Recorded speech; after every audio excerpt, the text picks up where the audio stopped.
नमस्कार विद्यार्थियों, जीत आईएएस की ऑनलाइन प्लेटफॉर्म में आपका स्वागत है। जैसा कि आपको विदित है, उत्तराखंड में एलटी की भर्ती आने वाली है और उसकी डेट अनाउंस हो गई है। तो उसी के संदर्भ में आपका उसका जो एक पार्ट है टीचिंग एप्टीट्यूड का, शिक्षण अभिक्षमता जिसको कहा जाता है, उसके बारे में हम बात करेंगे। मैं डॉक्टर प्रमोद कुमार आपका जीत आईएएस के ऑनलाइन प्लेटफॉर्म में स्वागत करता हूं। और हम जो ये वाला पार्ट है आपका 30 नंबर का जो पार्ट होता है, इसके बारे में आज चर्चा करेंगे। किस तरह के इससे प्रश्न बनते हैं और कैसे क्वेश्चन इससे आ सकते हैं, इसके बारे में बात करेंगे। यहाँ पर जीत आईएएस के ऑनलाइन प्लेटफॉर्म पे आपका एसएसटी है, जितने भी सब्जेक्ट आपके एलटी के अंदर आने वाले हैं, सबका जो कोर्स है वो शुरू हो चुका है। ऑनलाइन ऑफलाइन दोनों बैच यहाँ पे शुरू हो चुके हैं। और ये जो पार्ट है आपका टीचिंग एप्टीट्यूड का, ये मैं पढ़ाऊंगा आपको। और इसमें एक चीज़ देखने वाली बात है कि ये सब में कंपलसरी है। जितने भी आपके एलटी के अंदर पेपर होते हैं, सब में ये पेपर रहता है। यानी कि 30 मार्क्स आपके जो होते हैं बहुत महत्वपूर्ण होते हैं। 30 नंबर जो आपके आने वाले होते हैं इसी से आते हैं। और ये आपका जो स्कोरिंग वाला पार्ट है, यानी कि ये एक आपके स्कोर करने के लिए बहुत अच्छा विकल्प है। इसलिए भी है क्योंकि आपने पहले 2 साल ये बीएड डीएलएड जो भी आपने किया है उसमें ये पढ़ाया जाता है और उसी को हम कैरी आउट करते हैं आगे को।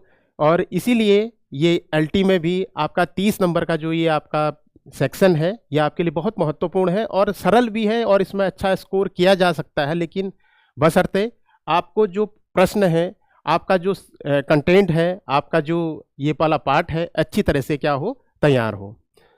तो हम इसमें बात करेंगे और बात करेंगे किस तरह से आपको इसको पढ़ना है और किस तरह के इससे प्रश्न आ सकते हैं, क्या ये सिलेबस है, ठीक है, और कितना इसमें ज़्यादा से ज़्यादा आप मार्क्स स्कोर कर सकते हैं, तो इसके बारे में बात करेंगे। तो हम देखते हैं कि इसका सिलेबस सबसे पहले तो ये आप समझ लीजिए कि जो आपका शिक्षण अभिक्षमता, जब हम इसकी बात करते हैं, शिक्षण अभिक्षमता क्या है, टीचिंग एप्टीट्यूड, ठीक है। एक तो होता है आपका एटीट्यूड, यहाँ पे दिया गया है एटीट्यूड, ठीक, और एक है आपका एप्टीट्यूड। तो दोनों चीज़ों के बारे में हम पहले थोड़ा सा जान लेते हैं और ये भी जान लेते हैं कि जो शिक्षण अभिक्षमता है यह इसमें दिया क्यों है, ठीक है, इसकी ज़रूरत क्यों पड़ी।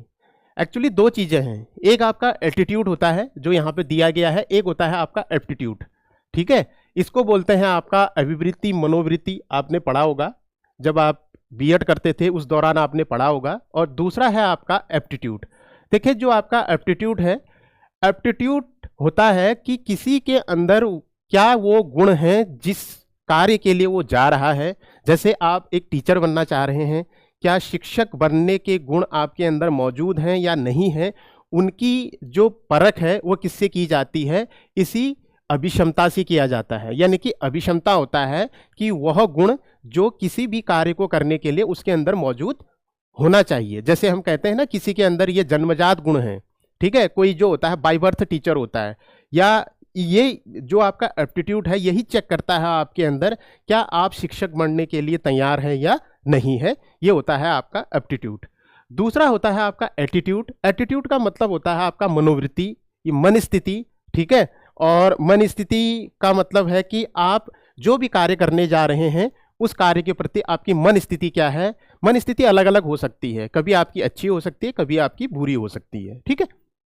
तो आप समझ गए होंगे कि शिक्षण अभिक्षमता क्यों दिया गया है। इसीलिए दिया गया है कि जो आपका आयोग है वो आपको परखना चाहता है कि आप में शिक्षक बनने के गुण हैं या नहीं है। क्योंकि सब्जेक्ट का नॉलेज तो होगा ही होगा, क्योंकि आपने बीएससी एमएससी बीए एमए जो भी किया है वो अलग अलग आपका स्ट्रीम होगा, बीकॉम एमकॉम जो आपने किया है वो तो होगा ही, आपके पास सब्जेक्ट का नॉलेज होगा। लेकिन साथ में आपके पास शिक्षण अभिक्षमता का मतलब है क्या शिक्षक बनने के गुण मौजूद हैं या नहीं है। इसलिए 30 नंबर का सारे पेपरों के साथ इसको दिया गया है। अब बात करते हैं किस तरह के प्रश्न इसमें पूछे जा रहे हैं या पूछे जा सकते हैं। दोनों प्रश्न हैं। देखिए 2-3 अगर आप पेपर देखें, जैसे 2018 का या पिछले साल का जो लास्ट ईयर पेपर हुआ था 2022 में, ठीक है, तो उन पेपरों को अगर आप देखेंगे तो थोड़ा सा आपको पता चलेगा कि किस तरह के प्रश्न इसमें पूछे जा रहे हैं। एक तो इसमें प्रश्न पूछा जाता है, फैक्ट पे आधारित प्रश्न पूछा जाता है, बहुत आसान होता है, एक प्रश्न ये पूछा जा रहा है। दूसरा इसमें जो प्रश्न पूछा जा रहा है वो परिभाषाएं भी इसमें पूछी गई थी, तो ये भी हमने क्या करना है, देखना है कि जो परिभाषाएं हैं आपको इसके बारे में भी आपको देखना है कि जो परिभाषाएं हैं अलग अलग टॉपिक से रिलेटेड अलग अलग जो परिभाषाएं दी गई हैं उनको आपने ध्यान में रखना है। ठीक है, तो दो तीन चीजें हैं, एक तो आप फैक्ट याद रखेंगे और दूसरा इसमें जो परिभाषाएं हैं उनको जरूर याद रखेंगे, पिछली बार ऐसे प्रश्न इसमें से पूछे गए थे। अब इसके सिलेबस के बारे में थोड़ा सा डिस्कस कर लेते हैं, किस तरह का सिलेबस है इसका करके।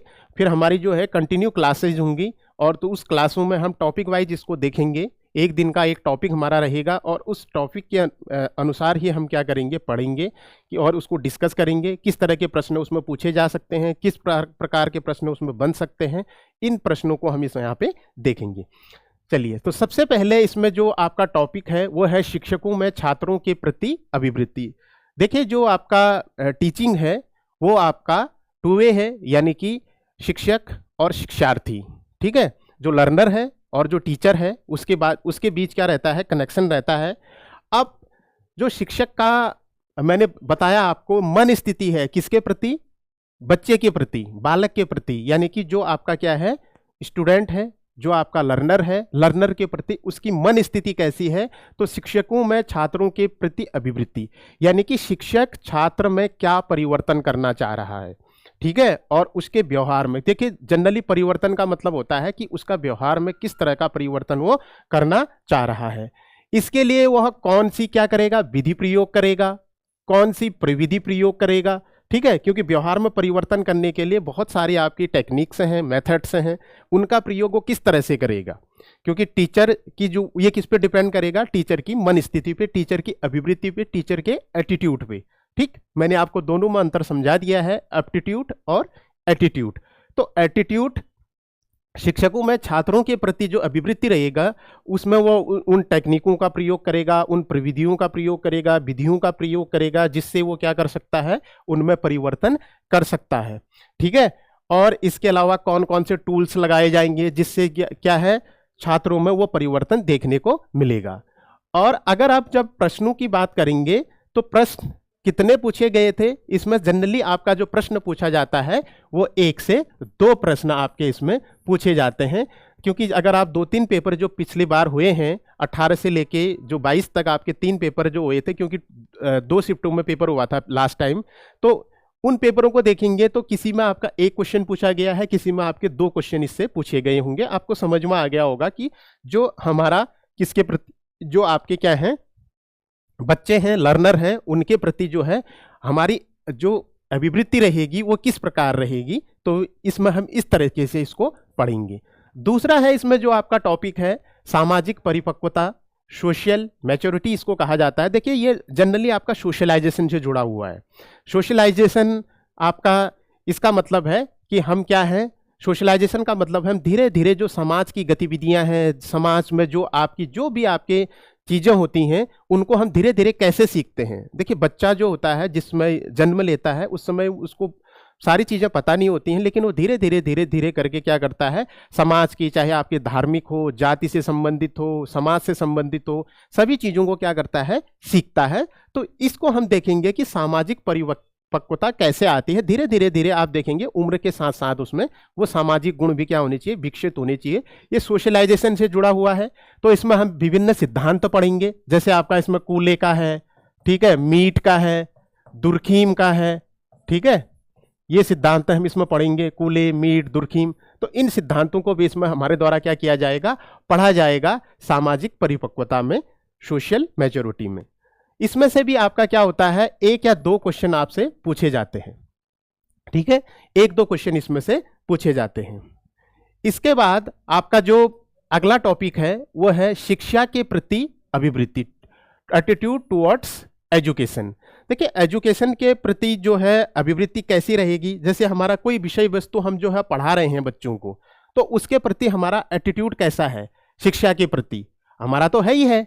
क्योंकि देखिए, हमारा एटीट्यूड तब अच्छा होगा जब हमें पता चलेगा कि हमारा जो ये हम पढ़ रहे हैं ये हमारी काम की चीज़ है, आगे जाने के बाद हमारे लिए क्या करेगी, आपका इसमें ये काम आएगी। जैसे आप लोग अभी क्या पढ़ रहे हैं, इस शिक्षण अभिक्षमता को पढ़ रहे हैं, टीचिंग एप्टीट्यूड को पढ़ रहे हैं। तो जब आप टीचिंग एप्टीट्यूड को पढ़ रहे हैं तो आपको पता चलेगा कि जो ये आपका टीचिंग एप्टीट्यूड है ये आपका क्या है, काम आने वाला है। कहाँ काम आने वाला है? इसके बाद आप क्या करेंगे, जब आप एलटी एग्जाम के लिए अपीयर होंगे तो इसके बाद आप क्या बनेंगे, शिक्षक बनेंगे। तो आपका इसमें क्या हो जाएगा, आपका एटीट्यूड जो है इसके प्रति क्या हो जाएगा, बदल जाएगा इस विषय वस्तु के प्रति। जैसे आपके इससे पहले क्या दिया होगा, सीटेट यूटेट इस प्रकार की परीक्षाएं दी होंगी, तो हमारा जो एटीट्यूड है, बच्चे का एटीट्यूड है, वो अपने आप जो है उसमें बदलाव आने लगेगा। जब आपको लगेगा कि इसके बाद अगर आप ये 2-3 महीने जो आपको दिए हैं, 4 महीने आप इसको मान लीजिए, आज से अगर मैं बताऊं आपको, नवंबर, दिसंबर, जनवरी, फरवरी, मार्च में तो आपका एग्जाम हो जाएगा। तो 4 महीनों में अगर मैं 4 महीने मैंने ढंग से पढ़ लिए तो मैं क्या बन जाऊंगा, एक टीचर बन जाऊंगा। मेरी एक अच्छी लाइफस्टाइल क्या हो जाएगी, सेटल्ड हो जाएगी। तो ये अगर आप चीज देखना चाहें तो शिक्षा के प्रति जो अभिवृत्ति है, एटीट्यूड टुवर्ड्स एजुकेशन, तो इसको हम क्या कर सकते हैं, यहाँ पे देख सकते हैं कि शिक्षा तब क्या हो जाएगा, हमारा एटीट्यूड, वहां पे मन स्थिति हमारी चेंज हो जाएगी। हमको पता है कि कुछ महीनों में ही हमारी क्या हो जाएगी, लाइफस्टाइल बहुत अच्छी हो जाएगी। तो ये है आपका शिक्षा के प्रति अभिवृत्ति। तो इसलिए जो है ये चेंज होती रहती है। देखिए कुछ सब्जेक्ट ऐसे होते हैं, जैसे आपने देखा होगा कि जब आप 9th 10th में पढ़ते हैं तो वहाँ पे सब सब्जेक्ट वहाँ पे पढ़ाए जाते हैं, लगभग आपका 6th 7th 8th में। कुछ आपके रुचि के होते हैं, कुछ नहीं होते हैं। तो जो रुचि के होते हैं उनके प्रति आपका एटीट्यूड क्या रहता है, बहुत अच्छा रहता है। जो आपके पसंद के नहीं रहते हैं उनके प्रति आपका एटीट्यूड सही नहीं रहता है। कहने का मतलब है एटीट्यूड अगर अच्छा रहेगा, अभिवृत्ति अच्छी रहेगी। वो अभिवृत्ति कब अच्छी रहेगी, जब आपको पता होगा कि इससे मेरा कैरियर अच्छा होगा, आगे आने वाला मेरा भविष्य क्या होगा, इससे सुरक्षित होगा।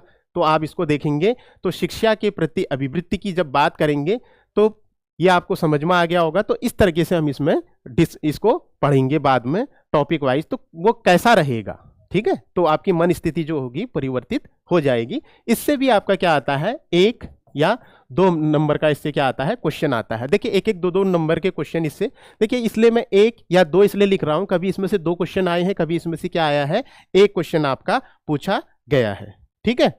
क्योंकि ये शिक्षा की जो अभिवृत्ति है, इससे हमारा क्या होगा कि अगर आपका सिलेक्शन हो जाएगा तो इसमें आपका क्या हो जाएगा, एटीट्यूड चेंज हो जाएगा, आपकी मनोवृत्ति, मन स्थिति जो हो जाएगी चेंज हो जाएगी। अगला है इसमें जो टॉपिक आपका विचार संप्रेक्षण, अंतः वैयक्तिक संप्रेक्षण। देखिए बहुत महत्वपूर्ण टॉपिक है। हम अपनी बात को किसी तक पहुंचा रहे हैं, जैसे मैं भी अभी आपसे बोल रहा हूं, तो इसका मतलब है कि मैं अपनी बात आप तक पहुंचा रहा हूं। संप्रेक्षण का बहुत महत्व है शिक्षा में, टीचिंग में। अगर आप टीचिंग लर्निंग प्रोसेस देखें तो उस प्रोसेस में आप देखेंगे कि शिक्षक और शिक्षार्थी के बीच जब क्या नहीं होगा, कम्युनिकेशन नहीं होगा, कम्युनिकेट नहीं करेंगे एक दूसरे को, तो उससे क्या होगा, आपकी जो टीचिंग लर्निंग प्रोसेस है वो कंप्लीट नहीं हो सकती है। तो इसमें हम इसी चीज़ों को देखेंगे कि जो विचार संप्रेक्षण है, अगर मैं कोई विचार अपना शिक्षार्थी को बता रहा हूं, वो किस तरह से बताऊंगा, कौन कौन सी उसमें थ्योरियां लगेंगी, कौन कौन से उसमें सिद्धांत हैं। दूसरा आपका उसमें है वैयक्तिक संप्रेक्षण, और इसके बारे में भी हम वहां पे क्या करेंगे, बात करेंगे और डिटेल में इसको पढ़ेंगे। इससे भी क्या आते हैं, आपका 0 से 2 क्वेश्चन इसमें क्या है, पूछे जाते हैं आपसे। कभी 0 से 2 नहीं, आप इसको 1 से 2 कर लीजिए। 1 से 2 क्वेश्चन आपसे इसमें पूछे जाते हैं, ठीक है। 1 से 2 क्वेश्चन इसमें इससे आपसे पूछे जाते हैं। तो 1 से 2 क्वेश्चन इसमें आपसे पूछे जा सकते हैं। बहुत महत्वपूर्ण प्रक्रिया है। अगर आप टीचिंग लर्निंग प्रोसेस के दौरान देखें कि एक शिक्षक और एक शिक्षार्थी, लर्नर और टीचर के बीच जो कम्युनिकेशन होगा, वो एक दूसरे को कम्युनिकेट करेंगे, तो उससे आपकी टीचिंग लर्निंग प्रोसेस जो होती है कंप्लीट होती है। तो इससे भी आपका 1 या 2 क्वेश्चन आपसे पूछे जाते हैं। महत्वपूर्ण टॉपिक है, इससे प्रश्न बनते हैं और इससे क्या आए हैं, प्रश्न आए हैं। तो अलग अलग आपके क्या है, संप्रेक्षण के सिद्धांत हैं। तो उन सिद्धांतों को हम इसमें देखेंगे कि जो कम्युनिकेशन के सिद्धांत हैं, संप्रेक्षण के सिद्धांत हैं, वो कौन कौन से हैं, इसकी कौन कौन सी प्रोसेस रहती है, इसमें इसकी साइकिल कैसे कंप्लीट होती है। तो इन सबको हम क्या करेंगे, यहाँ पे देखेंगे। अगला है इसमें शिक्षण, व्यवसाय और व्यावसायिक प्रतिबद्धता, टीचिंग ऑक्यूपेशन एंड प्रोफेशनल डेवोशन, ठीक है। तो शिक्षण, व्यवसाय व व्यावसायिक प्रतिबद्धता का मतलब है कि आप जो छात्र हित है, उन छात्र हितों को एक शिक्षक के व्यवसाय के रूप में, जो शिक्षण आप कर रहे हैं उस व्यवसाय के रूप में आप उनको कैसे मोटिवेट करते हैं, आप कैसे कहते हैं कि ये जो व्यवसाय है वो क्या है, सबसे अच्छा है, इससे हम क्या करते हैं, भविष्य का निर्माण करते हैं। ठीक है, तो इसके प्रति जो प्रतिबद्धता है, इस व्यवसाय के प्रति हमारी जो प्रतिबद्धता है, हम जिस लगन से हम पढ़ाते हैं, कितनी मेहनत से पढ़ाते हैं। ठीक है, आप लोगों ने देखा होगा कि कुछ शिक्षक जो होते हैं उनको आपने देखा होगा कि उनके बारे में बात की जाती है, ये बहुत लगन मेहनत इससे पढ़ाते हैं करके। देखिए, आप नई नई चीज़ें लाते रहते हैं, बच्चों को थोड़ा मोटिवेट करते हैं और मोटिवेशन के द्वारा उनको कहते हैं कि आप इसको सीखिए, पढ़िए और आप नए नए तरीके प्रयोग करते हैं। तो इससे क्या होगा कि आप अपने व्यवसाय के प्रति क्या है, कितने प्रतिबद्ध हैं। तो ये इस टॉपिक में हम इसको बात करेंगे कि प्रतिबद्धता कैसी होती है और किस तरीके से हम जो है उसको उसमें सुधार ला सकते हैं। किसमें, आपका टीचिंग लर्निंग प्रोसेस में। देखिए, शिक्षक का मुख्य काम है टीचिंग करना। ठीक है, तो टीचिंग लर्निंग प्रोसेस जो होगी तब कंप्लीट होगी जब हम अब उसके प्रति क्या होंगे, प्रतिबद्ध होंगे। जो चीज़ें हमने सीखी हैं अपने जीवन में कब, जब हमने बीएड के दौरान बहुत सारी चीज़ें हमको सिखाई जाती हैं। ठीक, तो अगर हम उनको कितना प्रयोग करते हैं, तो यही तो हमारी प्रतिबद्धता दिखाई जाती है ना वहाँ पे, कि हम अपने जो व्यवसाय के प्रति हैं वो कितने प्रतिबद्ध हैं। आप लोगों को सिखाया जाता है, जब आप बीएड के दौरान पढ़ते होंगे तो उसमें, या डीएलएड के दौरान पढ़ते होंगे तो उसमें ये चीज़ें सिखाई जाती हैं। आप खड़े कैसे होंगे, आप पेन कैसे पकड़ेंगे, आप टाइटल कैसे लिखेंगे, आप डेट कहाँ लिखेंगे। ठीक है, देखिए, ये इसलिए सिखाया जाता है कि आप क्या कर सकें, अपने व्यवसाय के प्रति अगर आप प्रतिबद्ध हैं तो आप बच्चे को बेहतर तरीके से, आप जो भी आपके पास है, जितना नॉलेज आपके पास है, आप उसको क्या कर सकते हैं, अच्छे से डिलीवर कर सकते हैं, उसको प्रेषित कर सकते हैं, संप्रेषित कर सकते हैं। वो कब होगा, वो तब होगा जब आप अपने व्यवसाय के प्रति क्या रहेंगे, प्रतिबद्ध रहेंगे, उन सभी चीज़ों का प्रयोग करेंगे और आपकी कोशिश ये रहेगी कि बच्चा अधिक से अधिक क्या करे, अचीव करे, सीखे, उसके व्यवहार में परिवर्तन हो। तो ये कब होगा, जब आप शिक्षण व्यवसाय और उसके प्रति क्या होंगे, प्रतिबद्ध होंगे। ठीक है, अगला है, इससे भी आपके जो हैं 1 से 2 प्रश्न आपके बनते हैं। अगला है शिक्षक प्रयोग, समस्याएं एवं नवाचार। शैक्षिक प्रयोग, देखिए कौन कौन से शैक्षिक आपके प्रयोग किए गए हैं, उन प्रयोगों की इसमें बात की जाएगी। दूसरा, समस्याएं क्या हैं। देखिए, टीचिंग लर्निंग प्रोसेस में आपकी कौन कौन सी समस्याएं, बहुत सारी समस्याएं हैं। आप लोग पढ़े होंगे, नहीं पढ़े होंगे तो हम पढ़ाएंगे। बहुत सारी समस्याएं हैं। जब आप पढ़ाते हैं तो आपका किस प्रकार से आपका इन्वायरमेंट होना चाहिए। बच्चे से संबंधित समस्याएं भी हो सकती हैं, बच्चे भी अलग अलग प्रकार के हो सकते हैं।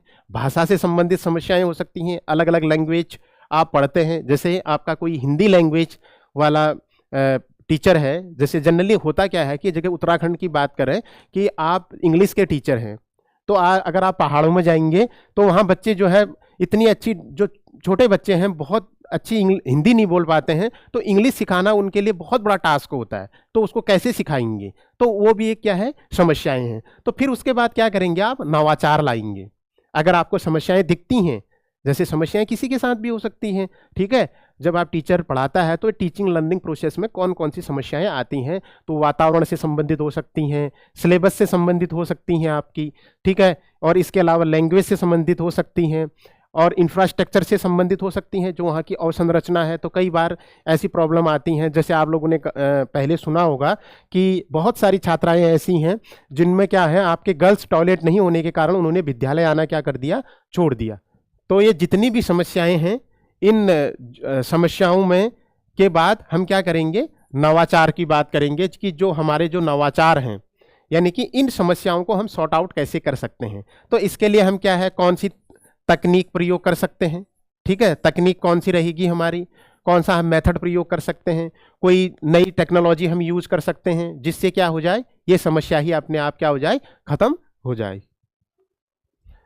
इसके बाद इसमें जो प्रश्न आते हैं आपके, वो प्रश्न पूछे जाते हैं। इसमें ज़्यादा प्रश्न आपके पूछे जाने की संभावना है। इसमें 2 से 4 प्रश्न आपके पूछे जाते हैं। बहुत महत्वपूर्ण टॉपिक है। कुछ टॉपिक आपके बहुत महत्वपूर्ण है जिससे ज़्यादा प्रश्न इसमें पूछे गए हैं। अगर आप जो लास्ट एग्जाम हुए हैं, हमारे 2-3 एग्जाम हुए हैं इस पैटर्न पे, तो उसमें आप देखेंगे इसमें जो है 2 से 4 प्रश्न आपके पूछे जाते हैं। तो ये बहुत महत्वपूर्ण टॉपिक है आपका टीचिंग एप्टीट्यूड के अकॉर्डिंग। अगला है शिक्षक की योग्यताएं एवं गुण। देखिए, एक शिक्षक में कौन कौन सी योग्यताएं होनी चाहिए आपके हिसाब से? जैसे मैं कहूं कि एक जो शिक्षक है वो क्या होना चाहिए, जो बाल विकास है, पेडालॉजी जो है आपका, बाल विकास का वो ज्ञाता हो, या आप कह सकते हैं जो बाल विकास है उसका ज्ञाता हो। और इसके अलावा आप कह सकते हैं बाल विकास के अलावा उसको अपने सब्जेक्ट का नॉलेज हो, तो विषय विशेषज्ञ हो, विषय का अपना ज्ञाता हो। ये भी आप इसमें कह सकते हैं कि वो विषय का अपना ज्ञाता हो, उसको विषय बहुत अच्छी तरीके से आता हो। इसके अलावा बच्चों की भावनाओं को समझता हो। इसके अलावा उसका व्यक्तित्व अच्छा हो। कई बार क्या होता है ना, टीचर का व्यक्तित्व इतना अच्छा होता है कि बच्चे उससे देख के क्या होते हैं, प्रभावित होते हैं। तो एक शिक्षक के अंदर ये गुण होने चाहिए। आपकी भाषा शैली अच्छी हो, ठीक, आप इतना अट्रैक्टिव बोलते हो कि बच्चे आपको सुनते हैं। तो कई बार क्या होता है कि आपका जो कम्युनिकेशन का जो आपका क्या होता है, प्रॉब्लम होता है, उससे क्या होता है, बच्चे को प्रॉब्लम होती है। कई बार आपकी बातें बच्चे को समझ में नहीं आती हैं, ठीक है। तो आपको उस स्तर में जाके पढ़ाना पड़ेगा। उसके लिए किसका पता होना चाहिएगा आपको, जो ये बाल विकास है इसका पता होना चाहिए कि किस उम्र का बच्चा किस तरह के जो ट्रेट है, गुण है, या उसको क्या करता है, प्रदर्शित करता है, वो आपको देखना पड़ेगा। क्योंकि अलग अलग बच्चा है। जिस आपको जो जनरली जो बच्चा मिलता है, आपको जो बच्चा मिलेगा लगभग 12 से 18 साल के बीच का बच्चा मिलेगा, क्योंकि एलटी में यही बच्चा आता है, ठीक है। तो आपको पता होना चाहिए, इसको हम किशोरावस्था कहते हैं। तो किशोरावस्था में बच्चा किस प्रकार के गुणों को दिखाता है। अगर आपको इस गुणों का पता नहीं है तो आप एक बच्चे को अच्छी तरीके से ट्रीट भी नहीं कर पाएंगे क्लास के अंदर। इससे क्या होगा, आपके जो टीचिंग लर्निंग प्रोसेस है उसमें व्यवधान आएगा, और उसमें जब व्यवधान आएगा तो आप न तो बच्चा ढंग से सीख पाएगा, ठीक है, और नहीं आप अच्छे से उसको सिखा पाएंगे। तो ये समस्याएं रहेंगी आपकी। तो इसलिए एक शिक्षक के अंदर ये गुण होने चाहिए। कौन कौन से होने चाहिए, ठीक है। तो इसके बारे में हम डिटेल से पढ़ेंगे भी बाद में जाके, क्योंकि हमारी जब क्लासेस होंगी तो हम जो है अलग अलग इसको पर्टिकुलर जो भी आपका टॉपिक है उस टॉपिक के अकॉर्डिंग आपको अलग अलग पढ़ाएंगे। तो इसमें हम इसको डिटेल से देखेंगे। इसमें भी जो भी प्रश्न बनते हैं आपके, इसमें जो प्रश्न बनते हैं ये आपके 1 से 2 प्रश्न इसमें पूछे जाते हैं आपके, ठीक है। 1 से 2 प्रश्न इसमें पूछे जाएंगे। इसके बाद आप के जो भी प्रश्न होंगे उस समय जब हम आपको पढ़ाएंगे तो उस समय हम आपके लिए जो टेस्ट सीरीज है वो भी आपको अवेलेबल कराएंगे, उपलब्ध कराएंगे। तो जो भी हम पढ़ाएंगे उसके अकॉर्डिंग ही आपको जो है टेस्ट सीरीज भी प्रोवाइड कराई जाएगी, जिससे क्या होगा कि साथ साथ में आपको पता चलेगा कि किस तरह के प्रश्न आपके बन रहे हैं, बन सकते हैं। तो एक हमारे पास अच्छा खासा जो कलेक्शन है किसका, क्वेश्चन का, प्रश्नों का, वो भी साथ साथ में होता रहेगा। इसको भी हम देखेंगे। तो यहां तक हो गया हमारी शिक्षण की योग्य, जो आप एक शिक्षक है, शिक्षक की योग्यताएं एवं गुण। अगला है शिक्षण की प्रकृति, उद्देश्य और अभिलक्षण और मूलभूत आवश्यकताएं। देखिए, जो शिक्षण है हम जब उसकी बात करते हैं तो शिक्षण की प्रकृति कैसी रहेगी, यानी कि उसका नेचर कैसा है, इसके बारे में बात करेंगे। उसके उद्देश्य क्या हैं, उसके अभिलक्षण क्या है, आवश्यकताएं क्या हैं। देखिए, ये जो है थोड़ा सा लंबा टॉपिक है और इसमें जो प्रश्न भी हैं वो भी ज़्यादा बनते हैं। इसमें आपके जो प्रश्न आएंगे इसमें आएंगे 2 से 3। एक्चुअली हुआ क्या कि समय के साथ साथ आपका जो है हमारी आवश्यकताएं बदली और इसके अभिलक्षण बदले, और उस आवश्यकताओं की पूर्ति करने के लिए ही हमें शिक्षण में भी बदलाव करना पड़ा। आप लोगों को पता होगा कि हमारे देश में समय समय पर अनेक जो है आपकी एजुकेशन पॉलिसियां आई। ऐसी एक एजुकेशन पॉलिसी आपका 2020 में भी आई है, NEP 20, जिसको हम कहते हैं 2020, जिसको आप कह रहे हैं, ठीक, न्यू एजुकेशन पॉलिसी 2020, ठीक है। तो जो न्यू एजुकेशन पॉलिसी 2020 है, आप उसमें देखा होगा NEP 2020 में, NEP 2020 में आपने देखा कि उसमें बहुत सारी चीज़ें ऐसी दी गई हैं जिससे क्या हो रहा है, आपका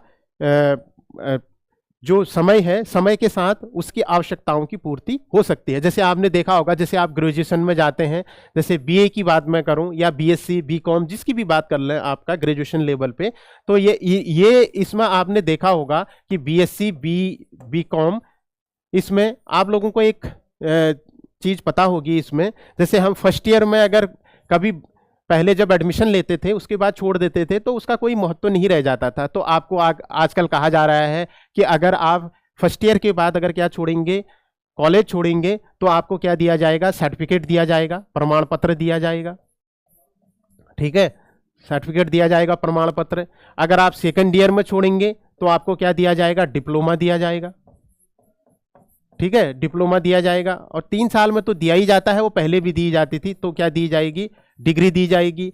इसके अलावा जो है आपको प्रोफेशनल चीज़ें भी वहाँ पे सिखाई जा रही हैं, कुछ एक्स्ट्रा को करिकुलर है वो भी आपको सिखाया जा रहा है। जैसे आपका वहाँ पे कम्युनिकेशन स्किल सिखाया जा रहा है, कंप्यूटर आपको सिखाया जा रहा है, रूरल मार्केटिंग आपको सिखाई जा रही है। तो वो इसीलिए सिखाई जा रही है कि समय के साथ साथ क्या हुआ, आपकी आवश्यकताएं बदली और उन आवश्यकताओं को पूर्ति करने के लिए आपके जो इसके उद्देश्य हैं वो भी बदल गए, ठीक है। ये आपके समय के साथ साथ इसको क्या किया गया, परिवर्तित किया गया। तो इसलिए परिवर्तित होते रहेंगे, तो इसलिए इसमें ये बहुत महत्वपूर्ण है। इसलिए 2 या 3 क्वेश्चन इससे आते हैं। देखिए मैं कुछ टॉपिक जो है आपको हाईलाइट कर रहा हूं। जैसे हमने ये कहा शैक्षिक प्रयोग समस्याएं एवं नवाचार वाला, ठीक है, जो आपके इनोवेशन होंगे, जो इनोवेशन वाला टॉपिक है, इससे ज़्यादा प्रश्न बनते हैं। शिक्षण उसकी प्रकृति, उद्देश्य, अभिलक्षण और मूलभूत आवश्यकताएं क्या है, मैंने कहा समय के साथ चेंज होती रहेंगी, तो इसके बारे में भी आप डिटेल से हम वहाँ पे पढ़ेंगे जब हमारी क्या होंगी, क्लासेस होंगी। तो इससे भी ज़्यादा हमारी क्या बनते हैं, क्वेश्चन बनते हैं, 2 या 3 प्रश्न इससे बनते हैं। अगला है अभिगम कर्ता के, जो अधिगम करता है कि अभिलक्षण, लर्नर ट्रेट्स। देखिए लर्नर्स के ट्रेट कैसे होते हैं, देखिए अलग अलग ट्रेट आपके ये जो लर्नर है वो शो करता है।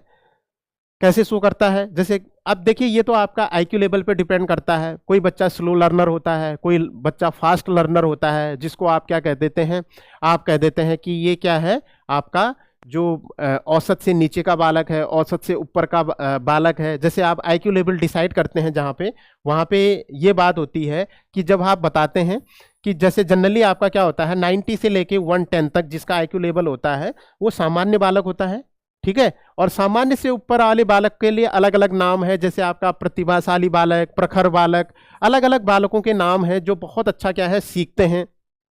तो उनके लिए तो ये अच्छे लर्नर होंगे, ये सामान्य लर्नर है, ये स्लो लर्नर होंगे जो 90 से नीचे जिनका आईक्यू लेवल होगा, ठीक है। तो वो अलग अलग गुण प्रदर्शित करेगा। एक दूसरा क्या होता है, हो सकता है उसको भाषा से संबंधित कोई दिक्कत हो, या अलग अलग उसकी जो होती हैं बीमारियां भी आपकी कई बीमारियां होती हैं बच्चों की, तो वो भी वो उसको क्या करता है, शो करता है। जैसे आपने पढ़ा होगा डिसलेक्सिया, डिस्प्रेक्सिया, अफेजिया, तो अलग अलग जो बीमारियां हैं ये बीमारियां भी आपको क्या करती हैं, इसमें प्रदर्शित की जाती हैं कि बच्चे के साथ कौन कौन सी आपका जो है वो लक्षण जो है क्या करेगा, प्रदर्शित करेगा, ठीक है। तो ये भी महत्वपूर्ण है आपका। आप इसमें भी से भी आपके 1 या 2 प्रश्न आपके क्या हैं, बनते हैं, 1 या 2 प्रश्न। देखिए हर टॉपिक से प्रश्न बनेगा, यहाँ लगभग 30 क्वेश्चन आपके बनते हैं। तो आपके लिए सारे जो आपके टॉपिक हैं महत्वपूर्ण हैं। आप लोगों ने देखा होगा कि जो सिलेक्शन होता है वो बहुत ज़्यादा नंबरों से नहीं रुकता है। वहाँ पे आपका किसी का 1 नंबर से मैक्सिमम 4 या 5 नंबर के बीच ही ज़्यादा बच्चे होते हैं जिनका सिलेक्शन रुका होता है। तो इसलिए क्या होता है, आपके लिए 1-1 नंबर जो होता है वो बहुत महत्वपूर्ण है। इसलिए हर एक नंबर आपके लिए बहुत इंपॉर्टेंट रखता है। कई बच्चे तो ऐसे होते हैं 0.2 में बाहर हो जाते हैं, तो वहाँ पे बड़ा दुख होता है, ठीक है। तो ये ऐसा नहीं है कि आपने नहीं पढ़ा है, आपने बीएड के दौरान इसको कंप्लीट पढ़ा है और इसको कंप्लीट पढ़ा है तो आपको क्या करना है, एक रिवीजन करना है, थोड़ा सा आपको डायरेक्शन सही मिले तो इसमें आराम से आपसे 22 से 25 जो है आपके प्रश्न इसमें सही हो जाते हैं। 22 से 25 प्रश्न आराम से सही होंगे, लेकिन एक सही वे में, सही डायरेक्शन में अगर आप क्या करें, इसकी तैयारी करें, ठीक है। इसमें बहुत ज़्यादा देखिए, पहले आपने जैसे यूटेट सीटेट में जब आप पढ़ते हैं तो वहाँ पर आप क्या करते हैं, रट्टा भी लगा देते हैं। यहाँ पे रट्टा नहीं लगाना है, यहाँ पे आपके क्वेश्चन जो आएंगे थोड़ा समझने वाले क्वेश्चन आएंगे, ठीक है। तो इसलिए जब समझने वाले क्वेश्चन आएंगे तो आपको आंसर भी उसी के अकॉर्डिंग देना पड़ेगा। आपने जैसे पढ़ा, जो पढ़ा वो अलग बात है। यहाँ पे हम जो पढ़ेंगे वो पूरे समझ के पढ़ेंगे, नहीं पढ़ा है कोई दिक्कत नहीं है, तब भी हम आपको बहुत अच्छी तरीके से यहाँ पे समझाएंगे। और कितने प्रश्न इनसे बन सकते हैं, मैक्सिमम हम कोशिश करेंगे कि सारे प्रश्न इससे क्या हो जाएं, कवर हो जाएं करके, जिससे आपका प्रश्न कोई छूटे ना, ठीक है। तो अगर आपके 22 से 25 नंबर इसमें आ जाते हैं, इतने नंबर लगभग 25 के आसपास इसमें नंबर रहते हैं। जिन लोगों का सिलेक्शन हुआ है आप लोग उनसे पूछ लीजिएगा। हमारे इंस्टीट्यूट से भी कई सारे बच्चों का पिछली बार सिलेक्शन हुआ था, तो उसमें से आप उनसे पूछिए कि मैक्सिमम जो बच्चे हैं आपके, उनके इतने नंबर आ गए थे। इससे क्या होता है, जो आपका लोड होता है किसके ऊपर, सब्जेक्ट के ऊपर, वो कम हो जाता है। ठीक है, और जनरली आपका 60-70 के बीच में आपके क्या रहते हैं, इसके आपकी क्या रहती है, परसेंटेज रहती है, और सिलेक्शन का क्राइटेरिया यही रहता है। तो इतनी परसेंट अगर आप आ गई, अगर 20-25 इसके नंबर है आपके इसमें बन गए, तो बाकी उसमें जो है सब्जेक्ट तो सबका अच्छा ही होता है, क्योंकि सबने जो है ग्रेजुएशन किया है, पीजी किया है, तो सब्जेक्ट अच्छा रहता है। लेकिन ये वाला पोर्शन आपको क्या करता है, स्कोर अच्छा करा देता है आपको, इसमें मेरिट में इसमें आपसे इससे क्या मिलती है, जगह मिलती है। ठीक है, और दूसरा हमारे वहाँ जो है सारे सब्जेक्टों के क्या हो गए हैं, आपके जो कोर्स हैं वो शुरू हो गए हैं, आप लोग एडमिशन जल्दी से जल्दी ले लीजिए। और दूसरा क्या है कि इसमें कई सारे बच्चे ऐसा सोच रहे हैं कि मार्च में होगा नहीं होगा, और मैं आपको बता दूं मार्च में इसका क्या हो जाएगा, एग्जाम हो जाएगा। ठीक है, तो आप इस भ्रम में बिल्कुल ना रहें कि हम देर से शुरू करेंगे, 1 महीने बाद शुरू करेंगे। तो आप अपनी पढ़ाई शुरू कर दीजिए। ठीक है, और ऐसी पढ़ाई शुरू कीजिए कि आप जितने भी आपके पास क्या है वेपन है, वो सारी वेपन क्या होते हैं, एक बच्चे के वेपन क्या हो सकते हैं, उसकी पुस्तकें हो सकती हैं, जितने की भी बुक्स हैं आप उनको बाहर निकालिए और आप पढ़ना शुरू कीजिए। ठीक है, और ये वाला पोर्शन हम आपको पढ़ाएंगे, और इसके साथ साथ हमारे जो आपके मेन सब्जेक्ट हैं उनकी क्लासेस भी शुरू हो चुकी हैं, आप उसमें भी एडमिशन ले सकते हैं। तो ये हमने बात की अधिगमकर्ता के अभिलक्षणों के बारे में। और अब बात करते हैं शिक्षण को प्रभावित करने वाले कारक। देखिए कई सारे कारक हैं, कारक 2 प्रकार के हम जनरली इसमें पढ़ते हैं। एक तो जो होता है आपका आनुवांशिक कारक, और दूसरा होता है आपका जो आपके क्या है, पर्यावरण से संबंधित कारक। ठीक, देखिए पर्यावरण से संबंधित कारक हो सकते हैं, आनुवांशिक आपके कारक हो सकते हैं, जो जेनेटिक आपकी प्रॉब्लम होती हैं वो कारक इसको प्रभावित करते हैं। इसके अलावा आपका जो इन्वायरमेंट है, पर्यावरण भी इसको क्या करता है, प्रभावित करता है। ठीक, आप जिस माहौल में रहेंगे, आप कहते हैं ना कि हमें माहौल अच्छा नहीं मिला या हमारा माहौल अच्छा नहीं है जिससे हम क्या है पढ़ नहीं पा रहे हैं, तो ये होना भी बहुत जरूरी है पर्यावरण का। और दूसरा है आपका कि जो आनुवांशिक है, देखिए हमारा आईक्यू लेवल हो सकता है कि दूसरे बच्चे की तरह आप इतना शार्प ना हो, तो इसके लिए क्या कर सकते हैं, वो 2 घंटा पढ़ रहा है तो भैया हम 4 घंटे पढ़ेंगे। अब जो हमें बाय बर्थ मिल गया, अपने पेरेंट्स से जो हमें क्या मिल गए हैं, गुण मिल गए हैं, तो हम उसको परिवर्तित तो कर नहीं सकते हैं। तो इसलिए क्या करेंगे, जो दूसरा आपका जो बच्चा है, दूसरा बालक है या दूसरे स्टूडेंट हैं, अगर वो 2 घंटा पढ़ रहे हैं तो हम 4 पढ़ेंगे, वो 4 पढ़ रहे हैं तो हम 6 पढ़ेंगे। ठीक है, तो मेहनत ज़्यादा करनी पड़ेगी। और क्या हो सकता है, तो जो कारक हैं, भाषा संबंधित भी हो सकते हैं कारक, और इसके अलावा आपके कारक हो सकते हैं, आर्थिक कारक भी हो सकते हैं। तो कौन कौन से कारक हैं, जब हमारी क्लास होगी तब हम इसको देखेंगे। तो इससे भी जो आपके प्रश्न बनते हैं वो आपके बनते हैं 1 या 2 प्रश्न इससे बनते हैं। ठीक है, इसके बाद आपके आते हैं टीचिंग मेथड्स, शिक्षण की विधियां। तो जो शिक्षण की आपकी विधियां हैं वो बहुत सारी विधियां हैं, अलग अलग आपके सब्जेक्ट में अलग अलग विधियों का क्या किया जाता है, प्रयोग किया जाता है। आगमन, निगमन, इंडक्टिव मेथड आपने देखा होगा, ह्यूरिस्टिक मेथड आपने देखा होगा। ठीक है, लेक्चर मेथड आपने पढ़ा होगा, व्याख्यान विधि जिसको कहा जाता है। तो अलग अलग सब्जेक्ट को अलग अलग मेथड से पढ़ाया जाता है, उसमें अलग अलग मेथड हैं जो एसएसटी में प्रयोग होंगी, हो सकता है साइंस में प्रयोग ना हो। जैसे ह्यूरिस्टिक मेथड है आपका साइंस में प्रयोग होगी, ऐसे ही आपका जो है एसएसटी के लिए जैसे आपका लेक्चर मेथड है, तो ज़्यादातर आपकी ये जो एसएसटी का पार्ट है इसमें हम इसका प्रयोग करते हैं। और आपका हिंदी में प्रयोग करते हैं, क्योंकि वहाँ पर क्या होता है आपका, वहाँ पे प्रैक्टिकल डिमॉन्स्ट्रेशन जो है आपका, वो तो हम ज़्यादा कर नहीं सकते हैं। डिमॉन्स्ट्रेशन के लिए आपको क्या चाहिए कि प्रैक्टिकल करना पड़ेगा, तो ज़्यादा होता नहीं है उन सब्जेक्टों में, तो वहाँ पे जो है अलग अलग मेथडों का प्रयोग किया जाता है। तो किस सब्जेक्ट में कैसा प्रयोग कर सकते हैं तो उनको पढ़ेंगे। तो ये बहुत महत्वपूर्ण है। देखो सीखने सिखाने में आपका जो है टीचिंग लर्निंग प्रोसेस में ये टॉपिक जो है आपकी शिक्षण की जो विधियां हैं, ये एक महत्वपूर्ण टॉपिक है। तो इससे क्या होगा, हम इसको क्या कर सकते हैं, अच्छे से अपने जो स्टूडेंट हैं, जो लर्नर हैं, उनको सिखा सकते हैं। तो इससे जो क्वेश्चन आते हैं, बहुत महत्वपूर्ण टॉपिक है, इससे जो आते हैं 2 से 3 क्वेश्चन आते हैं। तो एक तीसरा तो टॉपिक है जिससे ज़्यादा प्रश्न बन सकते हैं, जैसे हमने एक ये टॉपिक कहा, एक ये कहा, तो इनसे क्या होते हैं आपके ज़्यादा प्रश्न बनते हैं। प्रश्न आपके हर टॉपिक से आए हैं, ऐसा नहीं है कि किसी टॉपिक से प्रश्न नहीं आया है। तो सारे जो टॉपिक हैं उससे प्रश्न आया है। और मैंने प्रश्न कहा कि हम जो भी पढ़ेंगे उसमें परिभाषाएं होंगी, परिभाषाएं आपको याद करनी है। पिछली बार पूछा था और अलग अलग सिद्धांत पूछे थे कि इस सिद्धांत के अनुसार ये कैसा रहेगा करके। ठीक है, तो अलग अलग जो लोग हैं उन्होंने अलग अलग कहा है हर चीज के बारे में, तो उसके बारे में हम इसको पढ़ेंगे। इसके बाद जो आपका नेक्स्ट टॉपिक है वो है शिक्षण सहायक सामग्री, जिसको हम क्या कहते हैं, आपका टीएलएम भी कहा जाता है। ठीक है, तो जो टीएलएम है, जो ये मटेरियल है टीचिंग लर्निंग के लिए, तो ये मटेरियल कैसा होना चाहिए, आप लोगों ने पढ़ा होगा बीएड के दौरान कि आप किस तरह से इसको प्रयोग करेंगे, कब करेंगे, पढ़ाई के दौरान किस तरह से प्रयोग किया जाएगा, जब आप क्या कर रहे हैं, टीचिंग कर रहे हैं, पहले पढ़ाएंगे या उसके बाद पढ़ाएंगे या बाद दिखाएंगे उसको, जो भी आप मॉडल बना के लाए हैं, चार्ट बना के लाए हैं, जो भी आपका उस वहाँ पे क्या है डिमॉन्स्ट्रेशन के लिए, या ये जो आपका टीचिंग मटेरियल जो ऐड है, आपका जो भी मटेरियल ऐड आप लाए हैं, उसको आप कब दिखाएंगे, किस प्रकार दिखाएंगे, किस प्रकार उसको डिमॉन्स्ट्रेशन करेंगे, कैसा होना चाहिए, छोटा होना चाहिए, बड़ा होना चाहिए, स्पष्ट दिखना चाहिए, ये सारी चीज़ें जो हैं हम इसके अंदर आपका पढ़ेंगे। इससे भी आपके जो क्वेश्चन बनते हैं वो 1 से 2 प्रश्न बनते हैं। आशा है ये आपको समझ में आ रहा होगा कि हम इसको किस तरीके से पढ़ेंगे करके, और इसी तरीके से आपको पढ़ना है। तो अगर आप इस तरीके से पढ़ते हैं और फॉलो करते हैं जो हमने ये चार्ट बना रखा है, जिस हिसाब से हम बता रहे हैं कि कुछ कुछ चीज़ों पे थोड़ा सा और आपको क्या करना पड़ेगा, पुश करना पड़ेगा, यानी कि उनको थोड़ा अच्छे तरीके से देखना पड़ेगा। तो वो कौन कौन से टॉपिक हैं इनको आप देखेंगे। तो हम टीएलएम की बात कर रहे थे, तो टीएलएम 2 है, किस तरह इसके प्रयोग किया जा सकता है और करना चाहिए।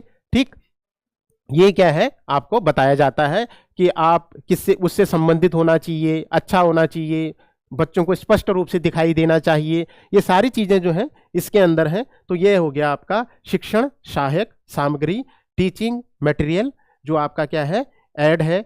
ये तो यहां तक हमने देख लिया। तो 1 से 2 प्रश्न इसके अंदर बनते हैं आपके। इसके बाद आपका जो है बच्चों में वृद्धि एवं विकास, ये टॉपिक है कि जो आपका बच्चों में जो वृद्धि होती है, देखिए क्या होता है, समय के साथ साथ जो है बच्चों में वृद्धि भी होती है और विकास भी होता है। और आपको ये भी पता होगा कि एक एज के बाद जो है वृद्धि रुक जाती है, लेकिन विकास जो होता है, डेवलपमेंट जो होता है बच्चों का, ग्रोथ एंड डेवलपमेंट जिसको कहा जाता है, डेवलपमेंट जो है हमारा जन्म से लेके मृत्यु तक, जन्म से क्या कहेंगे हम, जो गर्भावस्था होती है, जहां पेट के अंदर बच्चा होता है, वहां से लेके लगातार होता रहता है और मृत्यु तक हम कुछ ना कुछ जो है रोज सीखते हैं, यानी कि हमारा डेवलपमेंट रोज होते रहता है। तो उसमें जो आपका वृद्धि और विकास है, उसमें आपका आनुवांशिकी और वातावरण का प्रभाव क्या रहेगा, यानी कि आपका जो हेरिडिटी है, ठीक है, तो आपके जेनेटिक चीजें हैं उसका, और इन्वायरमेंट का जो आपका डेवलपमेंट पे प्रभाव क्या रहेगा, प्रभाव रहता है। अलग अलग जो आपके पेरेंट्स हैं उनकी संतानें अलग अलग होती हैं, ये आपको पता होगा। और दूसरा क्या होता है, जब हम अलग अलग जगह रहते हैं तो उसका भी प्रभाव जो है हमारे ऊपर पड़ता है। तो इन्वायरमेंट का कैसा पड़ेगा, और दूसरा क्या है आपका आनुवांशिकी का कैसा पड़ेगा, तो ये हम देखेंगे। दूसरा, ये वृद्धि और विकास के जो सिद्धांत हैं उनको भी हम देखेंगे। ठीक, अलग अलग जो सिद्धांत हैं, अलग अलग जो परिभाषाएं हैं, कई सारे लोग हैं जिन्होंने क्या है अलग अलग क्या दी गई हैं, परिभाषाएं दी हैं। तो उन परिभाषाओं को हम देखेंगे, सिद्धांतों को देखेंगे। तो हमने शुरू में ही बात कर दी थी कि परिभाषाएं पूछी गई थी पिछली बार के आपके पेपर में भी, तो इस बार भी हम कोशिश करेंगे कि उनको क्या करेंगे, देखेंगे। समानता क्या है, असमानता क्या है, ठीक है, ये सारी चीजें हम देखेंगे। प्रत्यावर्तन क्या है, समानता असमानता प्रत्यावर्तन, ये सारी चीजें हम उसमें देखेंगे कि कौन कौन सी चीजें आपके इसमें बच्चों में वृद्धि विकास, और उस वृद्धि विकास में किस तरीके से ये क्या डालते हैं, प्रभाव डालते हैं। ठीक है, अगला है अधिगम। हाँ, इससे जो प्रश्न बनेंगे आपके बच्चों के वृद्धि एवं विकास से, इससे ये भी महत्वपूर्ण टॉपिक है आपका। इससे भी आपके 2 या 3 प्रश्न आपके यहाँ से बनते हैं, 2 या 3 प्रश्न यहाँ से आपके बनेंगे। ठीक है, 2 या 3 प्रश्न बनते हैं क्योंकि ये बहुत महत्वपूर्ण टॉपिक है। जैसे जैसे बच्चा ग्रोथ करेगा उसका डेवलपमेंट भी होना चाहिए, किस उम्र में कितना डेवलपमेंट होगा, कैसा होगा, ये देखना पड़ता है। जैसे आप लोगों को फिक्स है ना, जैसे 9 महीने में बच्चा जो है घुटनों के बल चलना शुरू करेगा, ठीक है, 1 साल में लगभग वो खड़ा हो जाएगा। अब कोई बच्चा जो है 2 साल में भी खड़ा नहीं हो रहा है, यानी कि पाँव के बल नहीं चल रहा है, पैरों में नहीं चल रहा है, तो उसके साथ कुछ समस्याएं हो सकती हैं। ठीक, तो उसी के अकॉर्डिंग हम उसको पढ़ाते भी हैं। इसलिए जो आपका सिलेबस भी क्या डिजाइन किया जाता है वो इसी प्रकार से किया जाता है कि आप क्या करेंगे, 1 में, फिर 2 में, फिर 3 में, फिर 4, 5, 6, 7 करके इस तरीके से डिजाइन किया जाता है कि जैसे जैसे बच्चे की वृद्धि होगी तो जैसे जैसे उसका डेवलपमेंट होगा उसी तरह से हम सिलेबस भी क्या करेंगे, अपना डिजाइन करेंगे। ठीक है, तो 2 या 3 प्रश्न इससे बनते हैं, महत्वपूर्ण टॉपिक है। इसके अलावा है अधिगम, पिछली बार बहुत प्रश्न आए थे इससे, आप लोगों ने देखा होगा लास्ट टाइम का, अगर आप पेपर देखेंगे तो अधिगम का अर्थ, ठीक है, इसकी प्रक्रिया, इसको प्रभावित करने वाले कारक, और इसके बाद है अधिगम के सिद्धांत एवं प्रभाव। ठीक, इससे जो दोनों से जो क्वेश्चन होते हैं वो 4 से 5 क्वेश्चन आपके बनेंगे। पिछली बार भी अच्छे खासे क्वेश्चन इससे पूछे गए थे। तो सारे आप जो लर्निंग है वो किस तरीके से होगी, आपका 2 वे 3 वे, ये सब चीजें इसमें क्या की जाएंगी, पढ़ाई जाएंगी।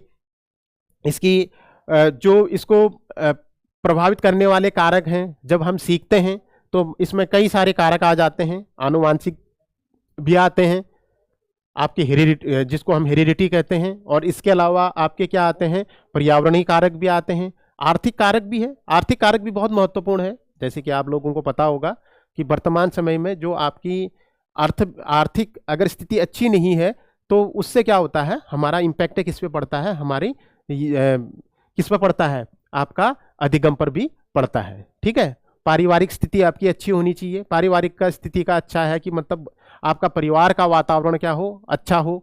तो ये सारी चीज़ें होती हैं। और इसके अलावा जो आपकी हो सकता है किसी बच्चे को कोई डिसेबल हो, यानी कि जिनको हम क्या कहते हैं, दिव्यांग बच्चे। ठीक है, कोई ऐसे बच्चे हैं तो उसका प्रभाव भी किस में पड़ता है, सीखने में पड़ता है। या कोई बीमारी हो, वो भी हो सकती है। अलग अलग प्रकार की बीमारियां होती हैं, डिसलेक्सिया, डिस्ग्राफिया, अफेजिया, डिसकैलकुलिया। ठीक है, ऐसी बीमारियां जो है ये भी हमारा क्या है, इफेक्ट डालती हैं, प्रभाव डालती हैं आपके अधिगम पर, जिससे आप क्या कर सकते हैं, अच्छा नहीं सीख पाते हैं। तो शारीरिक विकार भी हैं, जिसको हम दिव्यांग बच्चे कह रहे हैं, तो ऐसे बच्चे भी हैं।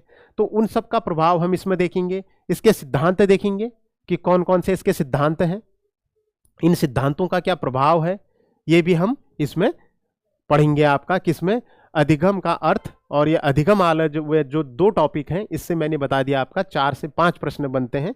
तो ज्यादातर क्वेश्चन जो है आपका ये अधिगम और अधिगम के सिद्धांत इससे रहते हैं। ठीक, तो इसलिए आप, ये लंबा टॉपिक भी है और बड़ा भी है और इससे प्रश्न भी ज्यादा आते हैं, तो इसलिए हमको विशेष तौर पर इनको देखेंगे। इसके बाद है आपका बच्चों का सीखना व सोचना। देखिए, बच्चों का सीखना व सोचना, देखिए बच्चा कैसे सीखता है, उसकी लर्निंग कैसी होती है।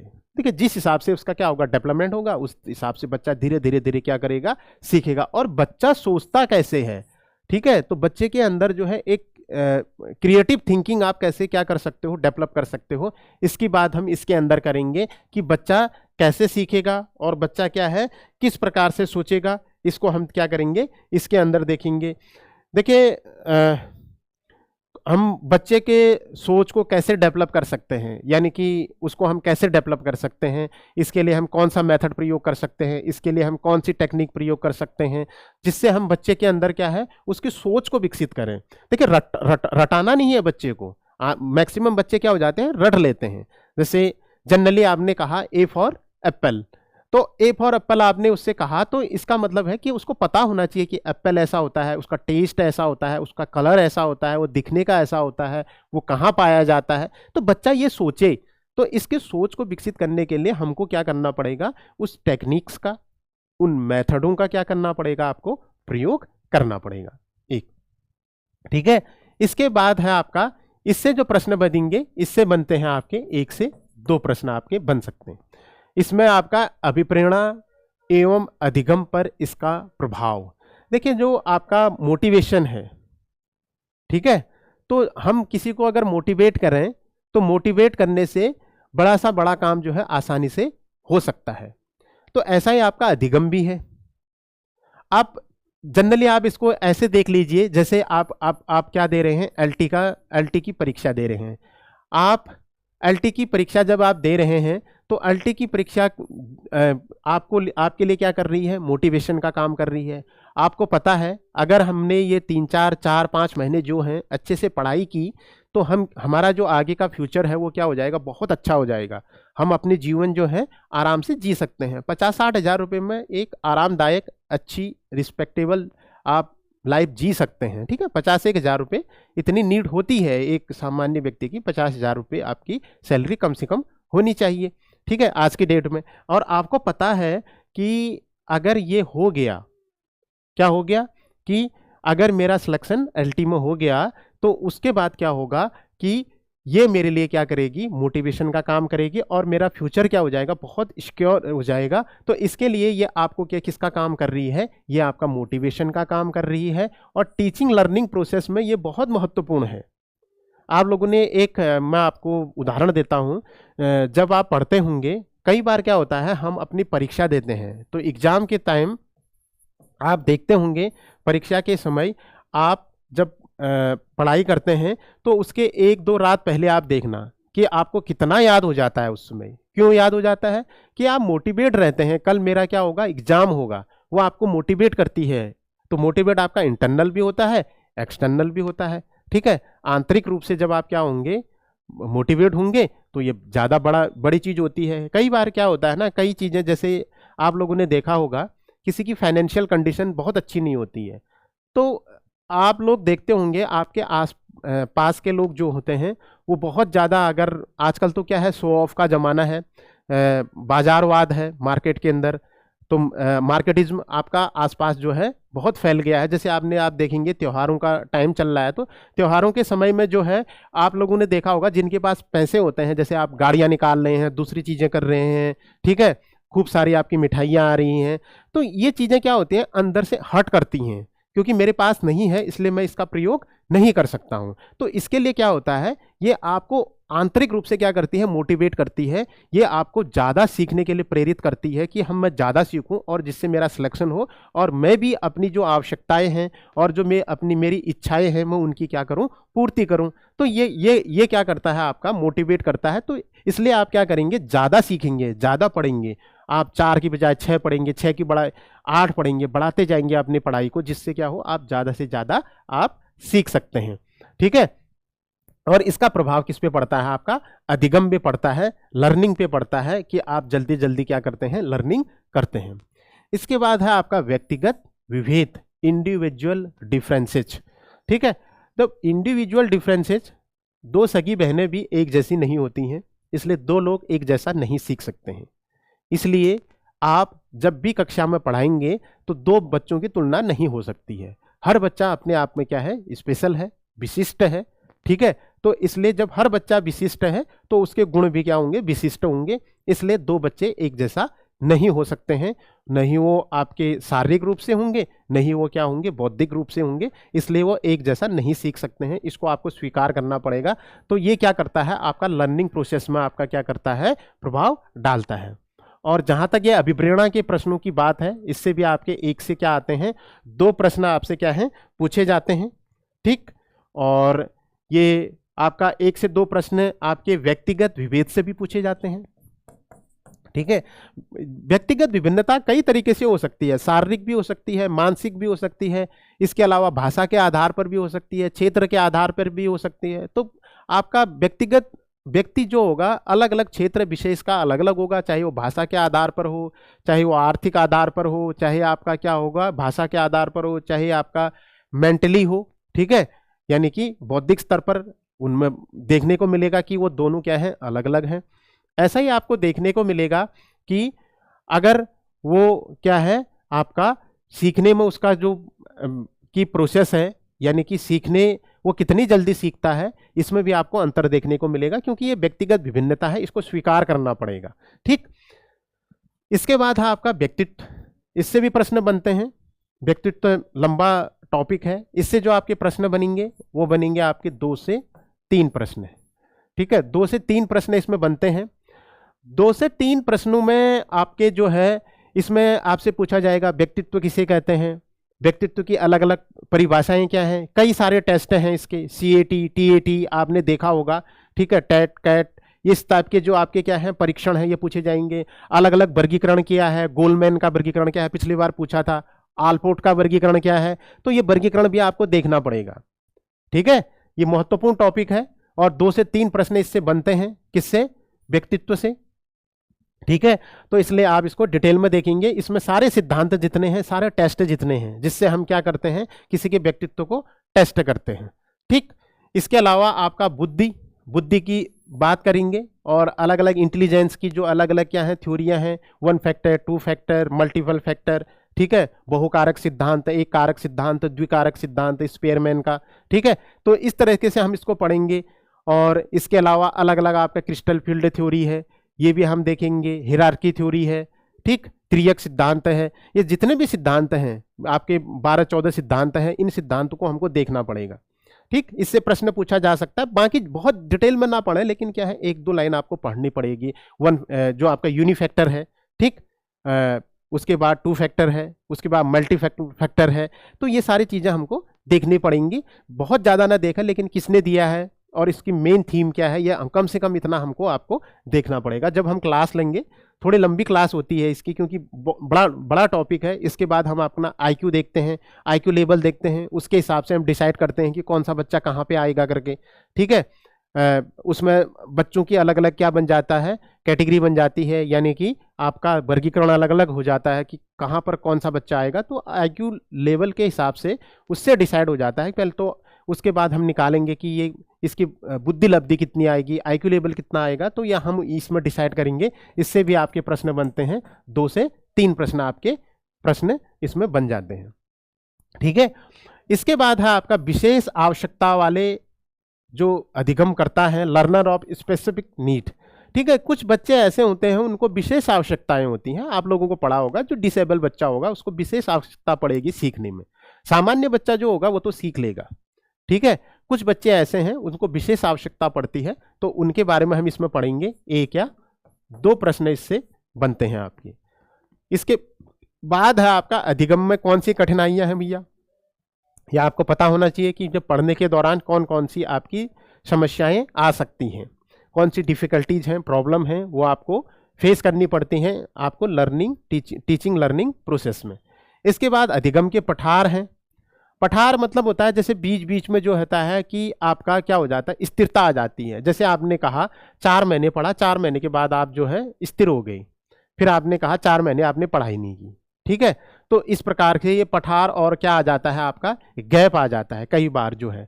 जैसे आप पढ़ रहे हैं तो आपको नींद आ रही है, आप पढ़ तो रहे हैं लेकिन उसमें क्या हो रही है, पठार आ रहा है कि आपको जो है सीखा नहीं जा रहा है, उसमें रुकावट आ रही है। कभी कभी ध्यान केंद्रित नहीं होता है। कई सारे बच्चे होते हैं ना, जैसे आपका जो ध्यान होता है वो डाइवर्ट हो जाता है इधर उधर, तो उससे क्या होता है, तो वो क्या है, आपके पठार है। गैप लंबा हो जाता है टाइम, तो वो अधिगम का गैप, तो इनको हम पढ़ेंगे। तो इससे भी आपके क्या बनते हैं, आपका 1 या 2 प्रश्न इससे आपके बनते हैं। तो 1-2 प्रश्न इससे बनते हैं आपके। इसके बाद है आपका सामंजस्य। तो कोऑर्डिनेशन कैसे रहेगा, सामंजस्य कैसे किया जाएगा, तो ये भी हम इसमें पढ़ेंगे। इसमें आपके बनते हैं 1 या 2 क्वेश्चन इससे भी बनते हैं। इसके बाद है शिक्षण अधिगम प्रक्रिया, जो एनसीएफ है आपका, एनसीएफ 2005, इनके बारे में हम पढ़ेंगे। 2005 ये बहुत महत्वपूर्ण है। आपने जब सीटेट यूटेट दिया होगा तो वहाँ पे इसको डिटेल में पढ़ा होगा आप लोगों ने, ठीक। तो इससे भी आपके क्या बनते हैं, 1 या 2 क्वेश्चन इससे भी आपका पूछा जाता है। तो 1 या 2 क्वेश्चन हम इससे देखेंगे। इसके बाद है आपका मापन, बहुत महत्वपूर्ण है, ठीक। इसके बाद मूल्यांकन का अर्थ, देखिए मेजरमेंट क्या है आपका, और इसके बाद मेजरमेंट और इवैल्यूएशन में क्या अंतर है, दोनों अलग अलग चीजें हैं, ठीक। मेजरमेंट अलग चीज है, क्वांटिटिव है, और जो आपका इवैल्यूएशन है क्वांटिटिव और क्वालिटेटिव दोनों है, यानी कि गुणात्मक और मात्रात्मक दोनों हम इसमें क्या करते हैं, दोनों चीजों को मेजर करते हैं। तो इसको हम पढ़ेंगे कि जैसे हम इसमें सीसीई पढ़ेंगे, एफए पढ़ेंगे, एसए पढ़ेंगे, ठीक है। समेटिव फॉर्मेटिव असेसमेंट, निर्माणात्मक आपका मूल्यांकन, और इसके अलावा आपका फॉर्मेटिव असेसमेंट और समेटिव असेसमेंट, ठीक। इन सब चीज़ों को हम इसमें पढ़ेंगे। सतत एवं व्यापक मूल्यांकन है, सीसीई आपका आ गया है, ठीक। कॉम्प्रिहेंसिव एंड कॉन्टिन्यूअस इवैल्यूएशन, तो इसके बारे में भी हम पढ़ेंगे। तो ये अच्छा टॉपिक जो है बहुत महत्वपूर्ण है, इससे आपके प्रश्न बनते हैं, 2 से 3 प्रश्न इसमें बनते हैं। इसके बाद है आपका क्रियात्मक शोध। देखिए क्रियात्मक शोध होता है कि जब आप पढ़ाते हैं टीचिंग लर्निंग प्रोसेस में, जब बीच बीच में कुछ आपके क्या आ जाती हैं, प्रॉब्लम आ जाती हैं, मतलब कार्य के दौरान जो समस्याएं आती हैं, तो उसके लिए जो आपको क्या किया जाता है, रिसर्च किया जाता है। तो उसको बोलते हैं आपका एक्शन रिसर्च, यानी कि कार्यस्थल पर जो आने वाली परेशानियां हैं। जैसे मैं पढ़ा रहा हूं, माना मेरा माइक बंद हो गया, हो सकता है मेरा ये आपका बंद हो गया, क्या कहते हैं, कैमरा बंद हो गया, तो ये सारी चीज़ें जो हैं फेस करनी पड़ती हैं। तो इसको बोलते हैं आपका क्रियात्मक शोध। इससे आते हैं आपके 1 या 2 प्रश्न। और लास्ट में है आपका शिक्षा का अधिकार अधिनियम 2009, राइट टू RTE बहुत महत्वपूर्ण है, तो इससे भी आपके एक या दो प्रश्न बनते हैं आरटीई से। तो ये तो हो गया, हमने आपका सिलेबस डिस्कस किया, आशा है आपको समझ में आया होगा। ठीक है, तो ये हमारी क्लासेस चलेंगी आपकी सीपीटी की, और कोई भी क्वेरी होगी आपकी वो सॉर्ट आउट किया जाएगा। और दूसरा आपको जो आपके क्या होंगे, जैसे हम टॉपिक पढ़ाएंगे साथ साथ में आपकी टेस्ट सीरीज भी चलेंगी, और टेस्ट सीरीज के साथ आपको हम जो है जो मल्टीपल क्वेश्चन आपका जो कलेक्शन होगा धीरे धीरे वो भी होता रहेगा, और आपको पता भी चलेगा किस प्रकार के इससे क्या पूछे जा सकते हैं, प्रश्न पूछे जा सकते हैं। ठीक है, तो आज की क्लास यहीं पे समाप्त करते हैं, और आशा है फिर से मिलेंगे आपसे जब आपकी क्या चलेगी, लाइव क्लास चलेगी। तब तक के लिए धन्यवाद, थैंक यू।